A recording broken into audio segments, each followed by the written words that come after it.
All right, everybody, it's Mrs. Wilson. I'm going to do a really quick 5-minute or less video to show basic steps on what I learned today on how to make a cylindrical formed slab construction out of clay.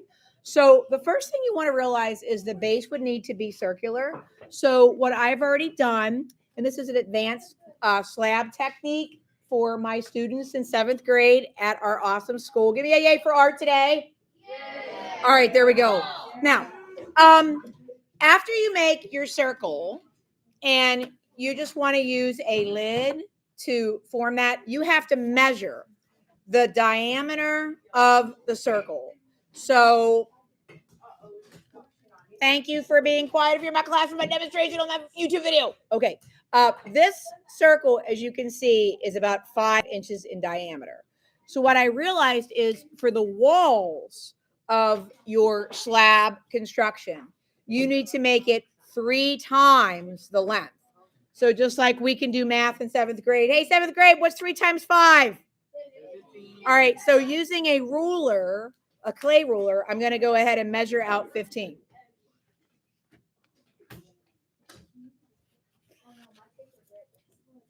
And remember that when you're using clay, if you don't have a rolling pin, students can share those, but you can always just use your hand to pound the clay out if you need to. Wow. Can I borrow your rolling pin for 10 seconds? Thanks. Thank you, sir.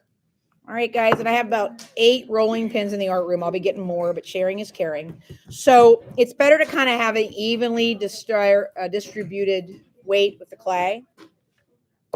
Remember when you use the rolling pin, it's more effective to not use the handles, but to roll over the center of the rolling pin with your hands to get an even layered effect. Here, Max, could you take this back to your neighbor? Thank you. Thanks. Okay. And then using any cutting tools. Guys, what do you call that watery stuff that attaches the clay? Slip. Okay. So make sure if you don't have slip or carving tools to do slip and hatch techniques to attach, you could do that. Okay. Now, if there's anybody in the classroom that wants to see how to attach the walls and you need a review, I'm going to just finish with my YouTube video to show how to do that for people. By the way, if the base or the bottom of your pottery piece is too thin, should you make it thicker? Okay. If you have a ruler with you, about 1/4 of an inch is about how thick you want your clay to be, especially if it's the base or the foundation or bottom of your sculpture. So, all right. So I realized mine was a little bit too thin. Okay. All right. By the way, if you overhear volume in the art room, I am filming this live. Okay. So hatching all around the base. Add a little bit of slip or clay water with your fingers around that edging. And then wherever your slab is going to connect, do the same thing. And I just do hatches with a little wooden stick, but you could use other tools. Water all around where you're going to connect. And then this is where it gets tricky because if the clay is heavy, when you do this, you might need a friend to help support the weight for you. And it should wrap all the way around perfectly. Okay, now Thanksgiving Day is coming up. What do we stuff the turkeys with?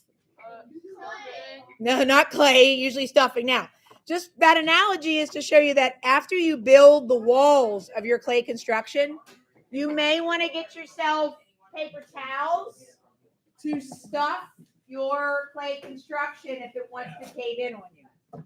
Okay? So with a little bit of paper towels, you can stuff that. Okay, so for the next part of this construction, I have to smooth out all the cracks, use slip, fill in the areas, and then I'm going to get really creative with this and take my time. All right, that was your demonstration. Give me a yay for art today, 7th grade.